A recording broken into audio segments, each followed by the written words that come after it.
Radio IKIM, Inspirasi Infora Islami. Assalamualaikum warahmatullahi wabarakatuh, and a very good afternoon to the dear listeners of IKIM FM. Welcome to this special interview. I'm your host, Batrisyia Afrina. Zionism, Jewish nationalist movement that has had its goal the creation and support of a Jewish national state in Palestine, is the ancient homeland of the Jews. Though Zionism originated in Eastern and Central Europe, in the later part of the 19th century, it is in many ways a continuation of the ancient attachment of the Jews and of the Jewish religion to the national region of Palestine, where one of the hills of ancient Jerusalem was called Zion. And in this episode, we are not simply going to look at Zionism in general perspective, but we will specifically focus on Christian Zionism. I believe it is a topic to which not many people in Malaysia are exposed to. So therefore, to enlighten us about it, I have Reverend Dr. Stephen Robert Sizer in the studio. Good morning, Stephen. Good morning. It's a delight to be with you today. It is such an honor to have you in the studio for today. Thank you for being with us. Thank you. And dear listeners, some background information on Stephen. He is the founder and also the director of Peacemaker Trust, chair of the Convivencia Alliance, and also a retired Anglican priest. But before we go into the interview itself, perhaps, Stephen, could you first talk a little bit about the Peacemaker Trust? I'd be pleased to. My burden for and commitment to human rights goes back 50 years from when I was at university and we campaigned against apartheid in South Africa and communism in Eastern Europe and other countries where fascism was dominant. And that burden for those who were suffering, oppressed, persecuted has been an important thread in my faith and in my ministry for those 45, 50 years. I retired from the Church of England 6 years ago, and friends helped set up a charity, a UK charity called Peacemakers, Peacemaker Trust, to enable me to carry on advocating for justice, peace and reconciliation in various parts of the world. But we particularly seek to be catalysts where minorities are persecuted, where justice is denied, where human rights are suppressed or reconciliation is needed. And there is nowhere perhaps that's more torn, suffered, abused from human rights abuses than Palestine. It's been the subject of more UN resolutions than any other issue in the world. It's been the longest running dispute in the hands of the United Nations. And if we can get Jews, Muslims and Christians to find a just and lasting peace in Palestine, that will have a ripple effect in many other countries. Going back to the title of this interview, Christian Zionism, could you walk us through what is Christian Zionism? Well, Christian Zionism is simply Christian support for Zionism, the belief. Zionism was a secular movement. The belief that they wanted self-determination, the right to create their own state, their own free from persecution and pogrom. But Christian Zionism puts the religious dimension into the whole equation. And what's not well known is that Christian Zionism preceded Jewish Zionism by at least 50 years. 50 years. If the term Zionism was developed in the 1880s, you can't call it Christian Zionism before 1880, but you can call it Christian restorationism, restoring the Jews to Palestine. So the main advocates for Zionism were Christian leaders. And today, 9 out of 10 Zionists in the world are Christians. So it preceded Jewish Zionism and it dominates Zionism today. But we can date it quite clearly to 1799, when Napoleon became the first world ruler in 2,000 years to promise the Jews a homeland. He was not being altruistic. He was fighting the British, and he wanted the Jewish bankers and he wanted the Jewish community to support the French against the British. And he became, as I said, the first world ruler to try and assist the Jews to take Palestine as the bridge between Europe, Asia, and Africa. It became a strategic location geopolitically. But Napoleon was unable to achieve that. Britain defeated France, and Britain became interested in the same geopolitical agenda of using the Jews within the British Empire to help defeat the Ottomans, to control the Middle East on Britain's behalf. That movement really began in the 1820s, 1830s. But as I said, it was Christian leaders who were very influential in facilitating opportunities for Zionist leaders to meet with kings, queens, and prime ministers of the European states, lobbying them to help the Jews take Palestine. But it would have been in the context of allowing the Jews to live in the British Empire. We weren't giving land away to anyone.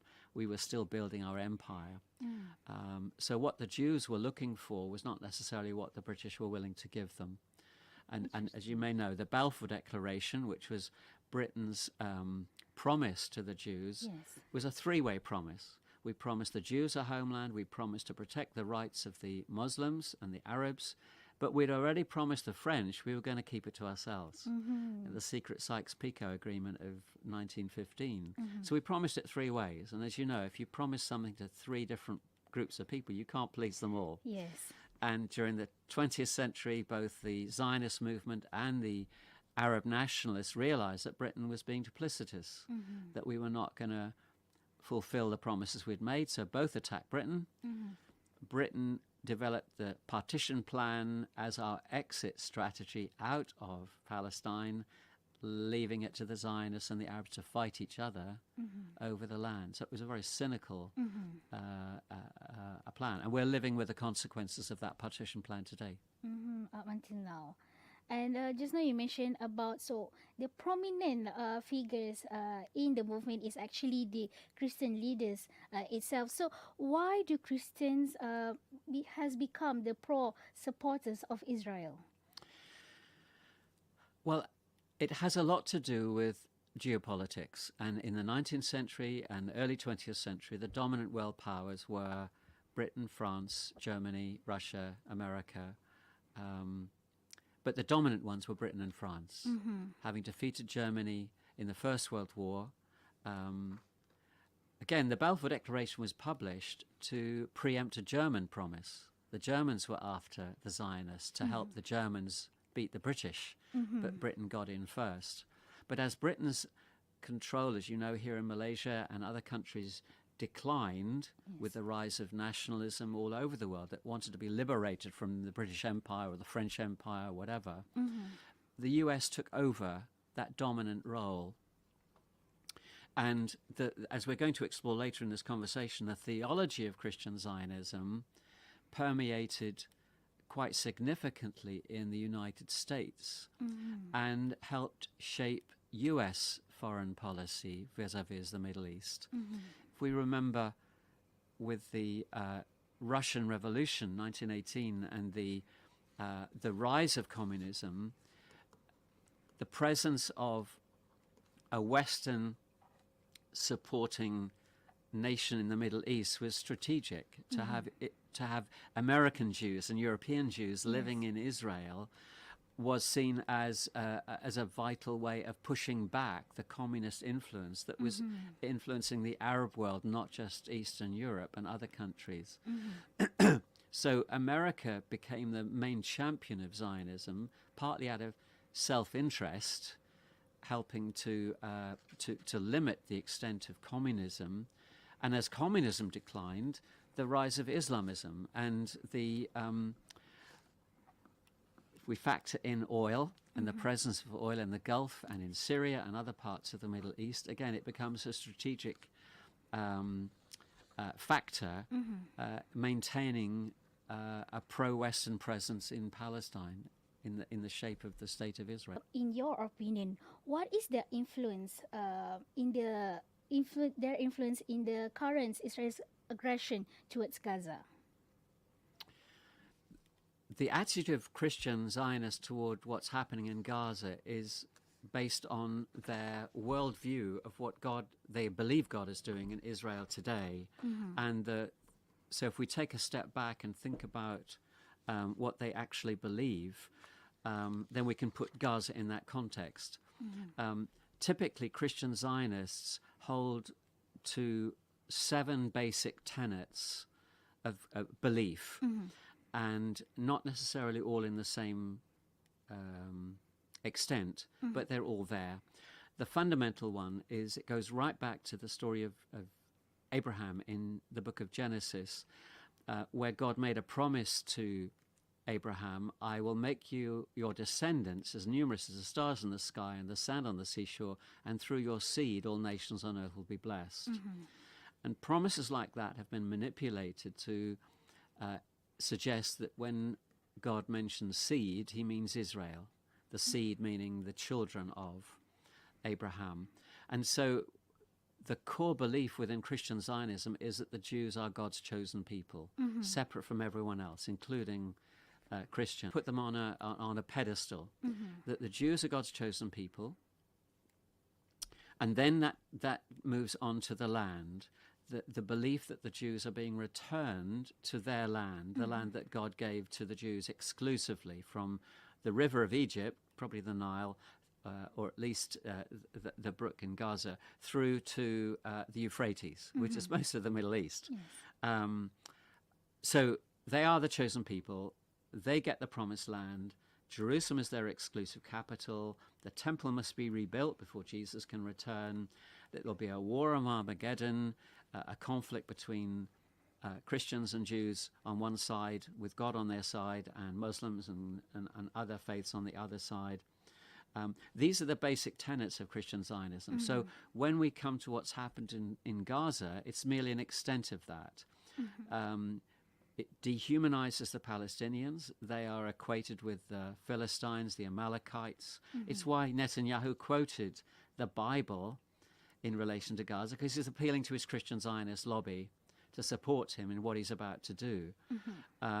So you elevate the Jews, the Zionists, and then you denigrate the Palestinians. So that kind of justifies their persecution. But if you believe God gave all of the land to the Jewish people, then you can't allow others to have that land. So Gaza would be regarded as part of Israel, and therefore you would find sympathy for what Israel's doing. It may balk at news of women and children being bombed and hospitals being bombed and so on, but their deepest conviction would be, well, this land belongs to the Jewish people. And going back to the previous question, is there any biblical prophecy about the Palestine? And why do the Christian Zionism interpret the Bible verses differently from the others? Well, there are lots of Bible prophecies. In Scripture, God has given promises and predicted things would happen because God is outside of time. The problem we have is interpreting those prophecies, and the temptation throughout history has always been what we would call chronological arrogance, the belief that our generation is the one that the Bible is talking about, we are the most important ones, and therefore the Bible is coming true in our day, not in the past and not in the future. We're blinkered. And so it's easy to see as we look back in history to how those promises or those prophecies were misunderstood. I mean, I'll give you one example. There was a famous book published in 1987, and it was called 88 Reasons Why Jesus is Returning in 1988. Well, Jesus didn't return in 1988, and they didn't bother with a second edition of the book. But in the late 19th and early 20th century, Christian Zionism became very popular because the pastors, the authors, had the Bible in one hand and the newspaper in the other, and they put the two together. So, for example, at the rise of the movement, there was speculation is Napoleon the Antichrist? You know, the demon figure, because he was opposing Christians. He was persecuting the church in France. And then when Napoleon wasn't the Antichrist, is it communism, because again they're persecuting the church. So there have been many failed interpretations of prophecy, but to answer your question specifically, God did promise the Jews the right to live in God's land. He never gave them the land. He never gave them the freehold. He gave them leasehold.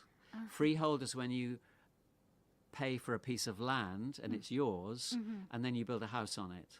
Leasehold is where you don't own the land, you rent it, and you build a house and you pay rent to the person who owns the land. The Bible emphasizes, God says, the land is mine and you are aliens and strangers in my land. So where Zionism goes wrong is that it says, no, the land is ours. But God's word says, no, the land is mine. Abraham, Isaac, Jacob, Ishmael, they were all aliens and strangers because God had prepared something better for them and us, which is heaven. Earth is a temporary residence. Yes. So the idea that we can hang on to it is laughable, really, in terms of eternity. So there is no promise in Scripture that insists the Jews have an exclusive right to the land or a permanent right to the land. They were often warned, obey and you can stay, rebel and you're out. So the history of the Jewish people is a constant exile from the land when they rebelled against God.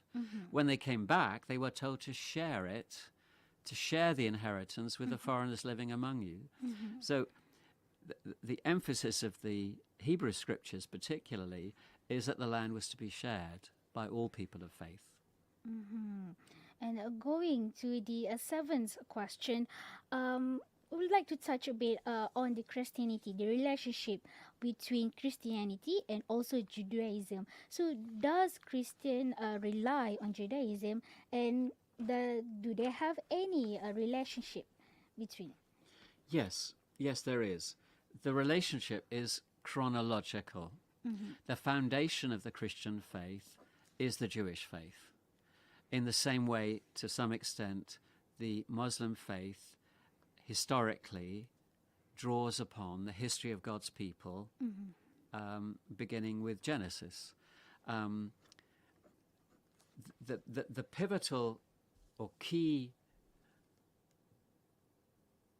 doctrine or truth within Christianity is the recognition of Jesus as the Messiah, as the one promised in the Hebrew Scriptures who would deliver God's people and would save us from evil and from the evil one. So we read the Hebrew Scriptures through the eyes of Jesus.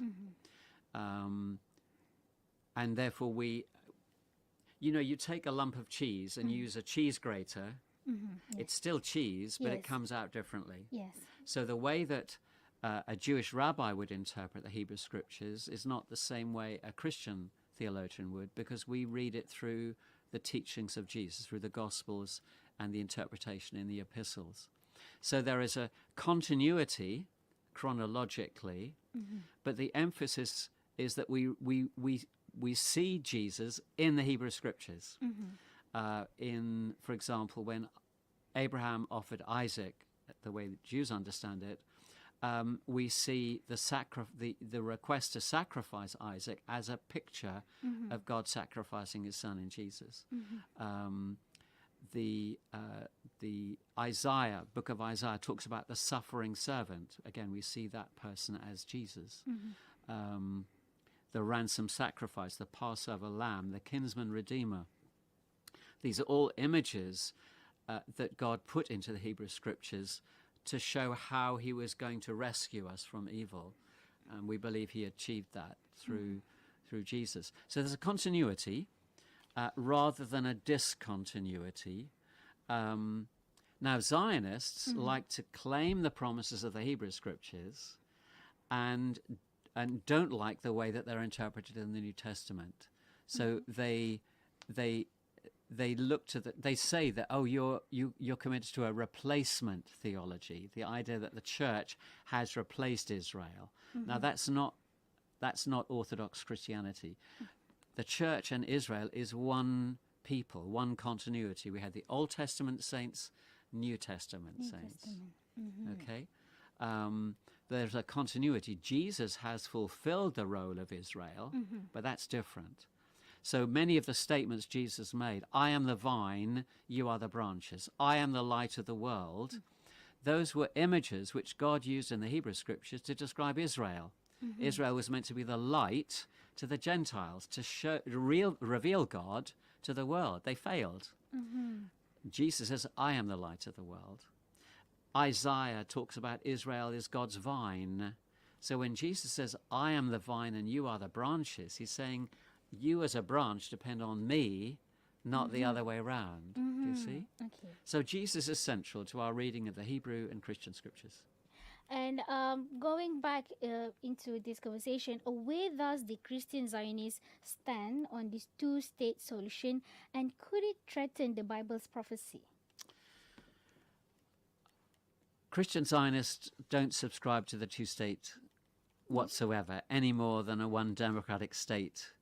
Their vision is a Jewish state, Jews-only state, maximizing the territorial land. If we go back to the 1910s, 1920s, 1930s, certainly by 1940s, they were lamenting the fact that Britain had created Jordan because they regarded what is now Jordan to be part of Palestine. It was part of Palestine when it was the Ottoman Empire. So they saw Britain giving away land to the Hashemites that should have been for the Zionists.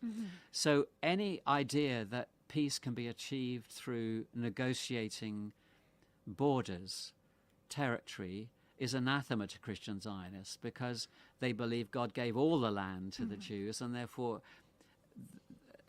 they oppose any giving up of land to the Palestinians.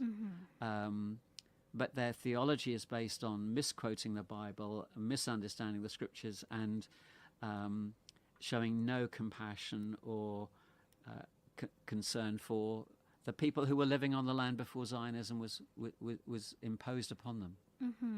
And as we're reaching almost like in this part, second part of this interview, I would like to ask more personal questions to you, Stephen.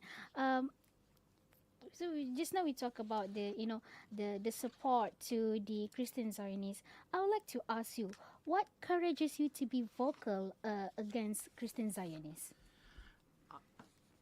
When I was a young boy at school, I was quite skinny, and I used to get bullied quite a lot.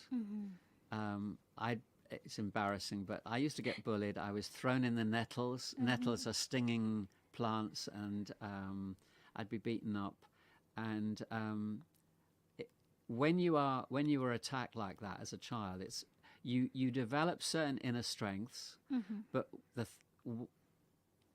one of the things that I deeply remember impacting me was that whenever I see someone else being bullied, I can't walk by. I have to intervene. And that can be dangerous sometimes. I was in Jerusalem on one occasion, and there was a riot, and the Israeli soldiers were attacking Palestinian women, and I got my camera out, and I thought, I'm not going to run. If I run, it sounds like I'm guilty. I'm going to stand my ground. So I've been in situations where, because of my upbringing, I've felt I've got to do something. When I began to follow Jesus and realized Jesus was persecuted, and he promised that if you follow me, you will be persecuted for righteousness' sake. They will insult you. They might even kill you. And then when I realized my name's Stephen, he was the first Christian martyr in the book of Acts, I realized that we're one breath away from eternity. What matters is that we serve God. So my burden for Palestine goes back a long way. But I remember my first degree was in geography, and I love geography. I love the way God has created this beautiful world, the diversity. And when I became a Christian, I wanted to travel to Palestine and walk where Jesus walked. I wanted to visit the holy sites, because the land is the fifth gospel. Matthew, Mark, Luke, and John, the four gospels. But the land is like, it opens everything up. You know, you can walk on the can't walk on the Sea of Galilee. You can go on a boat on the Sea of Galilee, or you can walk in the hills of Galilee, and you know those are the hills that Jesus saw. So I went out with a naive view that I'm going to deepen my faith by you know, encountering the land. I realized it was a war zone. I met Zionists who were rude, who were carrying weapons, who were aggressive, bossed me about. And then I met Palestinians who were friendly. They weren't terrorists. They weren't trying to steal my money. I remember one occasion I got lost in Bethlehem, and I went up to a stranger and I said, "Can you tell me the way to Nativity Street?" He said, "Get in my car." And I thought, you don't do that in England. But he felt obligated to help a stranger, and that's the way you do it. You know, they don't say it's the second left, third right. They take you. They feel an obligation. So I experienced the suffering of the Palestinians on their side of the wall, if you like. And then that motivated me to do more study into the origins of the conflict and how the Bible, and this is what made me really angry, was the way the Bible was exploited to justify racism, supremacism, Zionism, apartheid. And that made me more and more determined to speak out on it. I wrote a couple of books. It got me into a lot of hot water. I was persecuted, but persecution is a bit like exercise, going to the gym. If you want to have strong muscle. Good muscles. How do you get good muscles? You exercise. Yes. What is exercise? Exercise is resistance. And I found that in the early days, I would debate Zionists. They don't debate me anymore because my arguments have improved. It's through testing that you refine and you gain strength and confidence. And that's why I'm passionate for Palestine. It's the birth of the church. It's the mother church, and it's close to extinction. And it's close to extinction because of the way the Zionists have an exclusive claim to the land. They've been, as you know, they've been bombing churches, hospitals, not just mosques, not just half the homes in Gaza. They're indiscriminate. Not only the Muslim affected, but also the Christian in the Palestine. And if I was being controversial, and I am being controversial, Zionists want to portray this as a conflict, an eternal conflict between Jews and Muslims. And given push to shove, Christians are more likely, sadly, to side with Zionism over Islam. So the presence of an indigenous Palestinian Christian community that's been there 2,000 years is problematic for Zionists. They must either blame the Muslims for Christian persecution or, well, the sooner they leave, the better, because then it's Christians will support Jews against Muslims. So advocating, as we do, for Christian human rights organizations in Palestine, Sabil is one, Kairos is another, speaking out for them and with them is a way of challenging Christians, even here in Malaysia, that this is not a Muslim issue, this is a human rights issue, this is an issue involving suffering to Christians and Jews and Muslims, and that we have a moral and religious obligation to stand with anyone calling for justice and peace on equal terms, equal rights, sharing the land, and not siding uncritically with racists, with supremacists. And if we could see on the narrative of the Israel, when they're trying to shift that this is an issue of religion, the war between the Islam and also the Judaism, I think in the way they portray it by, look at the Hamas, they are Islam. Does Islam portray this way? And talking about Hamas, I'd like to ask your personal opinion. Why do some people refuse to condemn Israel's of its genocide?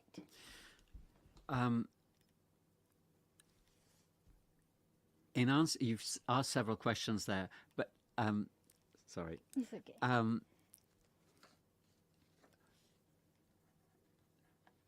the way that Zionists portray this as a conflict between Islam and Judaism is a smokescreen. It's a cover for settler colonialism.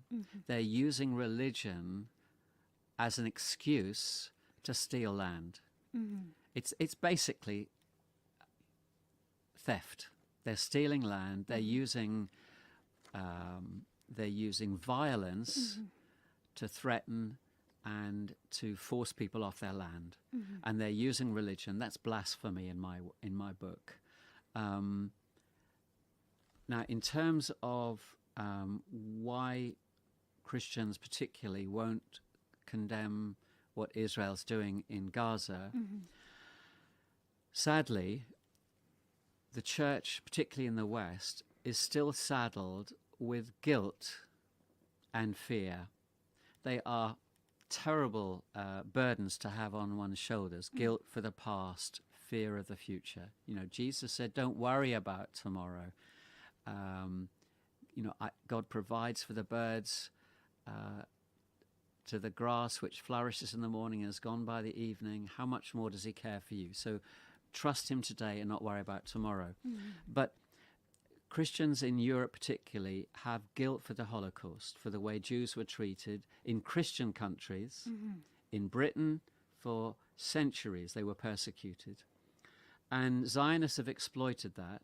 They constantly refer to the Holocaust. There are Holocaust museums all over the world. And I'm not in any way saying we should minimize the terrible things that happened during the Holocaust. But there comes a point where we have to say we must not allow the things that led to the Holocaust, i.e. genocide and ethnic cleansing and discrimination, wherever we see those steps to genocide, steps to the Shoah, the Holocaust, we must root it out before it's too late, before another racial group is wiped off the face of the earth. So guilt for the Holocaust. Second is fear of anti-Semitism. I can remember when it was clear that anti-Semitism meant prejudice or hatred for Jews because they are Jews. Islamophobia is clearer. Prejudice, hatred, hostility to Muslims because they're Muslims. Both are racism, both are wrong, both should be condemned. But what Zionists have done in the last 10, 20 years is diluted the definition of anti-Semitism to include criticism of Israel. If you criticize Israel, you are anti-Semitic because Israel is Jewish and therefore you're criticizing Jews.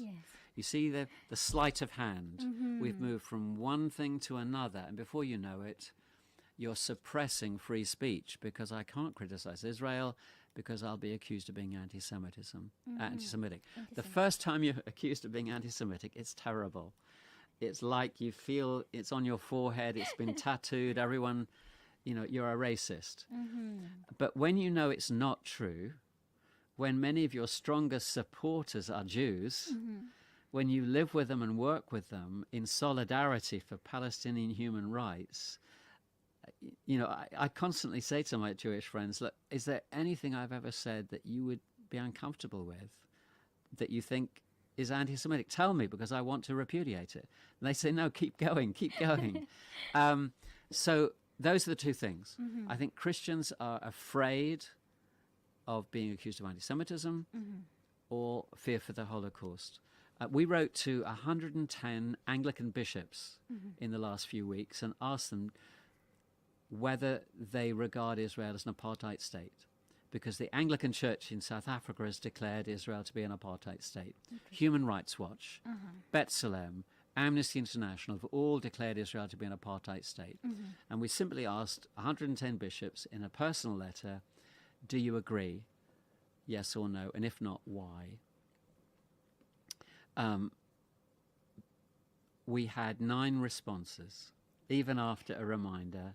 2 were positive, 7 were negative, and 100 didn't even bother to reply. They're fearful of putting their heads up and saying, this is apartheid, this is racism, it's prejudice, and it's wrong, which is deeply, deeply regrettable that church leaders who do know, should know, and should be willing to give a lead. But it reflects where Britain and Europe are. Many of our political leaders are in the same boat. They're proud to call themselves Zionists. They will not criticize Israel. They condemn Hamas, but they seem to lose their voice when it comes to speaking out about what Israel's doing in Gaza. They talk about calling for a ceasefire, but they're not calling about restitution and punishment of war criminals. You know, it's hypocritical. We need to go beyond the calling for a ceasefire to look at why are the people in Gaza in the first place. Yes. They're refugees. Why are they refugees? Where are they from? Yes. Who caused it? And who's causing it now? So we need a just and lasting peace based on international law, either an independent, sovereign, contiguous Palestinian state alongside Israel on 67 borders, or one democratic state, as the PLO Charter says, equal rights for citizens, both Israelis and Palestinians, within one democratic state. But at the moment, Zionists do not want either. Christian Zionists do not want either. They are content with one apartheid state with fewer and fewer Palestinians in it. They just want the Palestine for themselves only. In the mistaken belief that God, from a Christian perspective, that God will bless them because of it. So it somehow justify their action because they're holding on to that, oh, this is the promise being made by God to them. It's partly that, and it's partly tapping into racism. You know, racism is endemic to all societies. I have two lovely Anglo-Chinese grandchildren and a lovely Chinese son-in-law. But I know even in China, when they lived there, they were regarded as different because their eyes were... I see different. They were, from our perspective, they look Chinese, but from the Chinese perspective, they look like European. So they are different, and therefore they are treated differently. And I'm not going to make any comment about Malaysia and about the Chinese and the Indians and the Malays, but certainly in Britain, prejudice is there. And I think ignorance and prejudice, endemic, and that's one of the factors as to why in Britain they look at Israeli Jews who have come from Europe, who've come from America. They're like us. They're one of us. And therefore there's more sympathy for them than there is for those who look different, who speak different, who have a different religion, sadly. So in a way, do you agree that racism plays a big role in how people respond to the issue? They won't admit it, but it's there. It's like an earthquake zone. It's invisible in a society until there's a tension, and then it comes to the surface. Yes. And you hear someone say something, and you think, where did that come from? You know, they make a flippant remark. I mean, there's a debate at the moment as to whether within the royal family in Britain there is racism because of the way that Prince Harry's wife and the children have been treated. Yes. You know, and it's like front page news. Well, it's not that important what someone said to someone else a decade ago. What matters is what's happening now in Gaza. So whether it's still happening or not. And in a way, just now when we talk about the racism to the Christian support towards the Jews, do you think that is there any other underlying factor of it? The history of colonialism, European colonialism, has always been to subjugate indigenous peoples and maximize the stripping of their assets. If it's oil, coal, cotton, tea, coffee, whatever, to either steal it or buy it for the lowest price possible and benefit from it commercially. So there is a commercial element to colonialism. And clearly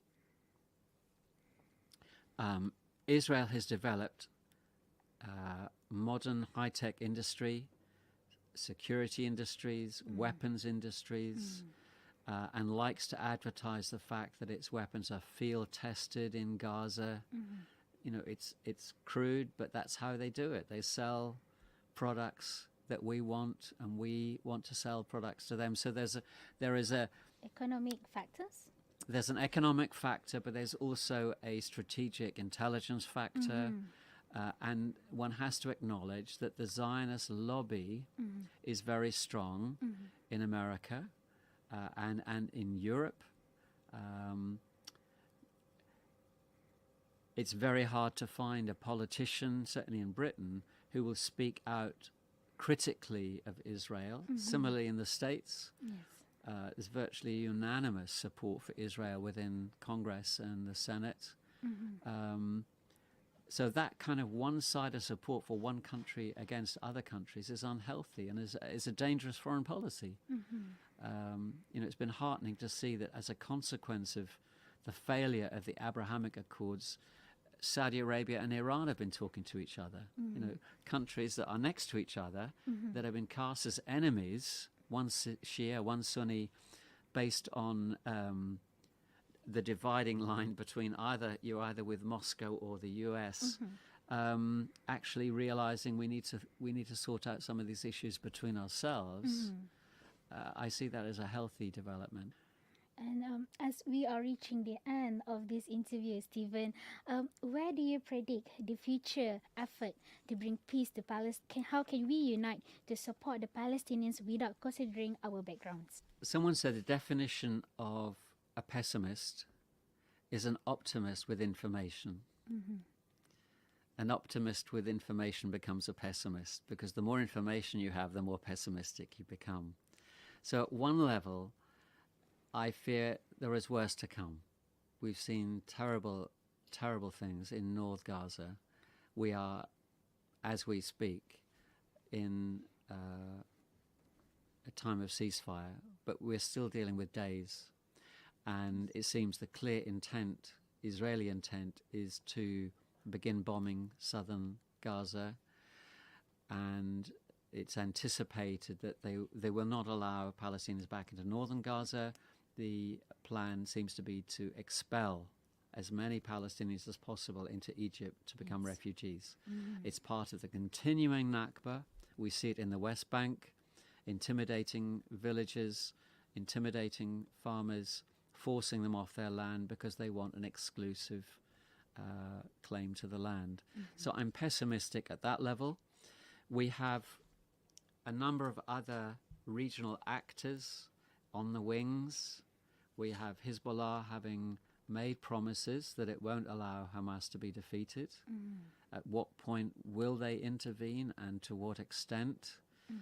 The US Navy is waiting in the Mediterranean and in the Gulf to respond, and will that escalate to turning Lebanon into another Iraq, turning Syria into another Iraq? What will Iran do if America does this, if Hezbollah does that, if Israel does that? The potential for escalation is very strong.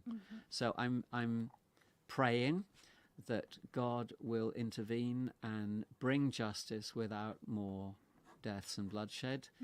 But knowing human nature, I fear that things will get worse before they get better.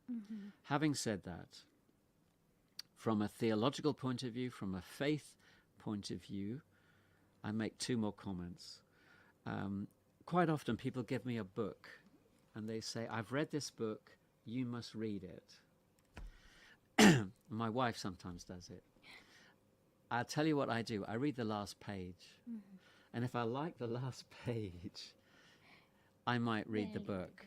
But if the heroine dies, what's the point of reading a book when you know what's going to happen at the end? Well, the last page of the book of Revelation, which is the end of the Christian scriptures, talks about the heavenly Jerusalem coming down out of heaven, the new Jerusalem, where the gates are open 24 hours. There are no gates locked. And it talks about the tree of life back in the Garden of Eden, bearing fruit every month, 12 harvests, not one, not two a year, but 12. So continual supply of food. And then it says, and the leaves of the tree are for the healing of the nations. So this vision of the future, God's vision of the future on earth, at some point in the future, the nations still exist. The nations are being healed. And the vision is of a great multitude of people that no one can count, of every language, from every tribe, from every people. So if that's the vision of where we're going, it puts in context what's happening now, and it means that we take renewed hope in a God of justice and a God of mercy who calls us to do justice, love mercy, and walk humbly with our God. From a Christian perspective, we as Christians, we have been called to be ambassadors of reconciliation. Now, where does an ambassador serve? An ambassador does not serve at home. He serves on foreign soil, sometimes on enemy soil. That's where we should be. We're on earth, but this is not our home. This is not our place of security. We are representing God on earth as his ambassadors on foreign soil, because heaven is our home. And we've been called to be peacemakers, not widow makers. So God forbid, whatever happens in Gaza next, whatever happens as a consequence, we must focus on our calling and mandate, which is to be ambassadors of reconciliation, peacemakers, knowing that without justice for Palestinians, there will be no peace for Jews, for Zionists. And with that being said, I would like to thank Reverend Dr. Stephen Robert Sizer for his insight onto this topic, who is Christian Zionist and why do they support Israel. And we hope that today's interview will be beneficial to those who are listening to us either through radio or even through our social media. And again, Doctor,